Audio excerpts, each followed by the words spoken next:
구독, 알림 설정까지 부탁드립니다. 오늘도 우리 사는 이야기 찾아주셔서 감사합니다.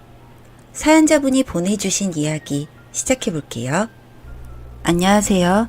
저는 40대 여성이에요. 저는 동네에서 작은 식당을 운영하시는 아버지와 둘이 살고 있습니다. 저는 30대 중반에 친구의 소개로 남편을 만나서 결혼하게 됐어요. 연애는 1년 정도 했고요. 어릴 때 미친 듯이 하는 연애는 아니었지만 서로 성격이 잘 맞았고 함께 있으면 편했기에 결혼을 결심하게 됐죠. 저희가 결혼을 할 때 친정 아버지는 괜찮았는데 남편의 어머니가 반대가 무척 심했어요. 시어머니는 시아버지가 일찍 세상을 떠나서 남편과 시누이를 혼자 키우셨고 자기 아들이 세상에서 제일 잘났다고 생각하는 사람이기에 저를 못마땅해 하셨습니다. 아버지가 운영하는 식당은 동네 단골들이 주로 찾는 식당이어서 매출이 큰 편은 아니었거든요. 그렇다고 저희 아버지와 절 무시하더군요. 저는 그런 시어머니가 처음부터 마음에 들지 않았습니다. 그런데 각자의 삶을 살아온, 그것도 저보다 나이가 많은 분이 제 마음에 쏙 들 수야 없다라는 생각에 그냥 넘어갔던 것 같습니다. 하지만 마음 한구석엔 저희 친정아버지, 어머니 없이 저를 잘 키워주셨기 때문에 무시받을 이유는 없다고 생각했고 내 부모에겐 내가 효도하면 되지 하는 마음이었죠. 남편은 사업을 했어요. 그 사업은 꽤나 잘 됐죠. 저는 중소기업 직장 생활을 했는데 시어머니는 자기 아들을 만나려면 대기업 정도는 다니는 여자여야 하는데 하며 항상 저를 무시했어요. 그리고 한 번은 저희 친정아버지 식당에 데리고 간 적이 있었는데 저희 식당이 오래돼서 조금은 낡았었거든요. 그런데 가서 자리에 앉지도 않으시고는 여기서 비이상해서 밥을 어떻게 먹냐며 그냥 가버리시더군요. 시어머니가 저를 무시하니 시누이도 절 무시했죠. 저를 항상 투명인간 취급하기 바빴습니다. 유독 티를 내면서 절 무시를 하더라고요. 그래도 제가 참고 살았던 건 남편 때문이었어요. 남편은 항상 저를 무시하는 시어머니에게 큰 소리로 화를 내며 제 편을 들어줬습니다. 물론 시어머니는 듣는 척도 안 했지만요. 어차피 저는 남편과 평생 살아갈 거고 남편 가족들이야 1년에 많이 봐야 서너 번이니 그때만 조금 참고 견디자고 생각했어요. 남편만 제 편이면 된다고 생각했죠. 그렇게 저희는 결혼 생활을 3년 정도 지속했습니다. 아이를 낳으면 시어머니의 인정을 받을 수 있을까 해서 아이를 가지려고 노력도 많이 했지만 마음처럼 쉽게 생기지 않더라고요. 그러다 어렵게 임신에 성공했고 병원에서는 아무래도 제 나이가 좀 있으니 안정을 취해야 한다고 했고 저는 회사를 그만두게 됐어요. 그치만 퇴사 후 얼마 안 돼서 아이가 유산되었죠. 그 후로 점점 남편도 변해가기 시작했고 시어머니의 무시에도 화내주지 않고 그냥 듣고만 있더군요. 저를 대하는 태도도 많이 쌀쌀맞아졌고요. 남편 하나 좋은 사람이라 바라보고 있는데 그 남편이 변해버리니 저도 어쩔 수가 없더군요. 더 이상 참고 살아야 할 이유가 없어져 버렸으니까요. 저는 남편에게 이혼을 요구했고 남편도 시어머니의 등살에 지쳤는지 단번에 받아들이더군요. 시어머니는 저희의 이혼 소식을 듣더니 좋아하시면서도 그러니까 분수에 맞는 사람이랑 결혼을 해야지 하시면서 또 저를 무시하셨어요. 도대체 뭐가 얼마나 잘났다고 그렇게 잘난 척을 하시는지 저는 화가 났지만 참았습니다. 이제와 끝나는 마당에 긴 말할 필요 뭐 있나 했죠. 그리고 이혼 후 저는 아버지의 식당 일을 함께 했어요. 작은 식당이었지만 아버지가 오랫동안 해오신 식당이라 나중에 제가 물려받아 살 생각이 있었거든요. 이혼하고 나니 시간적 여유가 생기자 저는 아버지의 식당을 좀 더 잘 운영하고 싶은 욕심이 생겼습니다. 요즘 젊은 사람들이 많이 한다는 SNS에 사진도 많이 올리고 블로그 하는 사람들에게 홍보글도 쓰게 시키며 열심히 홍보도 하고 이벤트도 했어요. 저희 아버지 음식 솜씨가 참 좋았거든요. 그리고 요즘엔 노포 음식도 주목을 받는 것 같고 해서요. 그렇게 열심히 일하고 홍보를 하니 점점 입소문을 타기 시작하더라고요. 노력을 하니 그만큼 돌아오는 것에 재미를 느껴 더 열심히 했던 것 같습니다. 동네 사람들 외에 다른 동네에서 찾아오기도 하고 가끔은 다른 지역에서 왔다는 손님도 있었어요. 아버지의 맛있는 음식과 친절함에 날이 갈수록 식당엔 손님이 붐비기 시작했죠. 아버지의 인생에 뭔가 보람이 가득한 나날들이었던 것 같습니다. 그렇게 점점 아버지의 식당과 손맛이 유명해지기 시작했습니다. 그러다가 어느 방송 프로에서 섭외 연락이 와서 숨은 맛집으로 방송에 출연하게 되었어요. 방송 이후로는 정말 손님들이 줄을 길게 늘어선 적도 있고 모든 재료가 소진되어서 판매를 중단한 날도 있었죠. 그렇게 저는 이혼의 아픔 따위 생각할 겨를 없이 정신없는 하루하루를 보내고 있었어요. 그러던 어느 날 전 남편에게 연락이 왔고 방송 잘 봤다며 잘 돼서 다행이라고 한번 만나고 싶다고 하더군요. 저는 만나고 싶지 않았지만 꼭 하고 싶은 말이 있다는 그 사람 말에 마음이 약해져 가게가 문을 닫는 늦은 저녁 시간에 잠깐 만나기로 했죠. 그렇게 전 남편을 만나게 되었고 전 남편은 의미 없는 말들만 늘어놓았어요.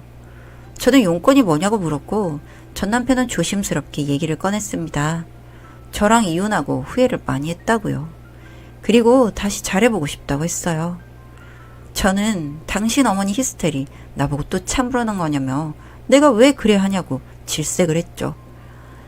전 남편은 어머니도 막상 저희가 이혼을 하니 처음엔 좋아했어도 시간이 지나니 제 생각이 많이 나든지 제 얘기를 많이 하시고 미안해 하신다고 했어요. 저는 시어머니가 그럴 분이 아니라고 생각했기 때문에 전 남편이 하는 말을 믿지 않았습니다. 그분이 절대 그럴 리가 없는 분이니까요. 그리고 그 지옥 불구덩이에 제가 또 들어가야 할 이유는 없었으니까요. 그래서 미안하지만 너무 늦었다고 다시 당신과 만날 생각 없다고 말하고 그 자리를 나왔어요. 그 일이 있고 나서 전 남편은 다시 연락이 오지 않았고 잠잠했어요. 전 그냥 제가 TV에 나오니 제 생각이 나서 잠깐 그랬었나 하고 대수롭지 않게 넘겼습니다. 인기가 있으니 참 지나간 전 남편에게서도 연락이 왔구나 하고 하나의 해프닝쯤으로 생각했어요. 그러던 어느 날 저희 가게에 예전 남편과 이혼하기 전 살던 집에 옆집 살았던 부부가 왔습니다. 그 부부는 저희 부부랑 비슷한 또래에 저희처럼 아이가 없어서 친하게 지내기도 했고 제가 시어머니한테 어떤 꼴을 당하고 살았는지 잘 알았기에 제가 이혼을 결심했을 때도 진심으로 축하하고 응원해줬었거든요. 저희는 오랜만에 만나서 반가운 마음에 열심히 수다를 떨었고 우연히 옆집 부부에게 전 남편의 소식을 듣게 됐습니다. 전 남편은 저와 이혼한 뒤 그 집에서 계속 살고 있었거든요. 전 남편은 이혼을 급격히 어려워졌고 자금난에 시달린다고 하더군요. 그래서 여기저기로 돈을 구하러 다닌다고 하는 겁니다. 옆집 부부한테까지 돈을 빌려달라고 했다며 혹시 방송 타고 가게 잘 된다고 소문나서 전 남편이 찾아오지 않았었냐고 했죠. 저는 그제서야 전 남편이 왜 저를 찾아왔는지 퍼즐이 맞춰지더군요. 그럼 그렇죠. 아무 꿍꿍이 없이 왔을 리가 없죠. 알면서도 씁쓸해지더라고요. 그런데 며칠 뒤 정말 어이없는 일이 일어났습니다. 바로 그 꼴도 보기 싫던 시어머니가 저희 가게에 찾아온 거죠. 예전에는 비위생적이라며 저희 가게에 앉지도 않았던 분이, 그리고 항상 저와 아버지를 무시했던 분이 갑자기 얼굴색을 바꾸고 방송 너무 잘 봤다며 친한 척을 하더군요. 저는 속으로 너무 역겨웠죠. 그리고 돈이 필요해서 왔나 하는 생각이 먼저 들더라고요. 하지만 아무것도 모르는 저희 아버지는 시어머니를 반겨주었어요. 시어머니는 앉아서 저희 음식을 처음 먹더니 아주 맛있다며 칭찬을 해주더군요. 솔직히 음식에 뭐라도 집어넣어버리고 싶었는데 참았습니다. 그걸로 건수 잡아서 또 소문내고 난리칠 인간인 걸 알아서요. 칭찬을 하던 말던 전 듣는 신용도 하지 않았어요. 식사를 마치고 시어머니는 본색을 드러내더라고요. 요즘 아들 사업이 어려운데 저보고 식당 잘 돼서 돈 좀 잘 벌지 않냐면서 좀 도와주라고요. 이번에 못 막으면 더 이상 사업을 이어나갈 수 없다면서요. 저는 시어머니 뻔뻔함에 어이가 없더군요. 참나, 이혼한 마당에 제가 그 사람과 무슨 사이라고 돈을 주고 도와준답니까? 그래서 제가 어머니, 아니 아줌마, 미치셨어요? 제가 미쳤다고 그 사람을 도와주나요? 결혼 생활 내내 저 못 볶아 먹으셔서 안달이셨고 저희 집안 자체를 무시하고 솔직히 이 식당 음식도 비위생적이라고 난리던 분이 그런 거 생각하시면 어디 그 주둥이에서 도와달라는 소리를 하시는지 참나 아주 웃기고 계시네요. 그 집구석이 망한다고 해도 나랑은 상관없어요. 나가주시죠. 했더니 저보고 매정한 년이라 하면서 욕을 시작하는 겁니다. 뭐 그 주둥이로 욕을 나불거리든 말든 들을 필요도 없어서 저는 당장 그 여자를 끌어냈고 저희 아버지는 옆에서 조용히 듣고 계시다가 주방으로 가셔서 양동이에 물을 담으셨어요. 그리고 제가 끌어내니 식당 밖에서도 침 뱉고 욕하던 시어머니에게 그대로 물을 끼얹으셨죠. 항상 조용하고 말씀 없이 미소만 띠고 있던 저희 아버지가 그러니까 많이 당황하셨는지 입 다물고 씩씩대며 가시더군요. 저는 너무 통쾌했어요. 그리고 아버지는 시어머니한테 똑같이 욕을 해주면서 한 번만 더 찾아오면 가만 안 두겠다고 소리를 지르셨죠. 아버지는 왜 전 남편이 찾아온 거 말 안 했냐고, 이런 사정이 있었으면 미리 말해줬으면 좋았지 않았냐고 하시더군요. 그 양동이에 변기물이라도 담아서 뿌렸을 텐데 아쉽다고요. 나중에라도 또 연락 오고 괴롭히면 말하라고 하셨어요. 그런데 그 이후로 불행인지 다행인지 연락도 찾아오는 일도 없더라고요. 내심 궁금하던 찰나에 옆집 여자가 알려주더군요. 결국에 그 남자는 돈을 구하지 못해서 사업이 완전히 망했고, 망한 게 문제가 아니라 빚이 많아서 빚쟁이들 피해서 도망자 신세가 되었다고요. 시어머니란 여자의 집에도 압력딱지가 붙고 난리도 아니었다고 하는 겁니다. 속이 어찌나 후련하던죠. 오갈 데 없는 시어머니는 그 시노에 혼자 살고 있는 원룸으로 갔다고 하는데 아마도 그 빚쟁이들이 거기도 알게 돼서 찾아가지 않을까 싶다고 하더군요. 그에 비해 저희는 식당이 잘 되어서 식당을 넓히기로 했습니다. 옆쪽에 있던 공터에 새롭게 오픈하기로 했어요. 아빠의 청춘이 다 들어가 있는 그 식당이 이제야 빛을 본 것 같아 아쉽기도 하지만 또 한편으론 참 감사하다는 생각도 합니다. 이렇게 남은 인생 아빠와 잘 지내다가 먼저 하늘로 간 엄마 만나러 가려고요. 이렇게 맑은 하늘을 보니 또 저희 가게가 잘 되고 보니 이런 기쁨 같이 누리지 못하고 먼저 간 엄마 생각이 많이 납니다. 여기까지 봐주셔서 감사드려요. 사연은 여기까지였고요. 우리 사는 이야기 시청해주셔서 감사합니다.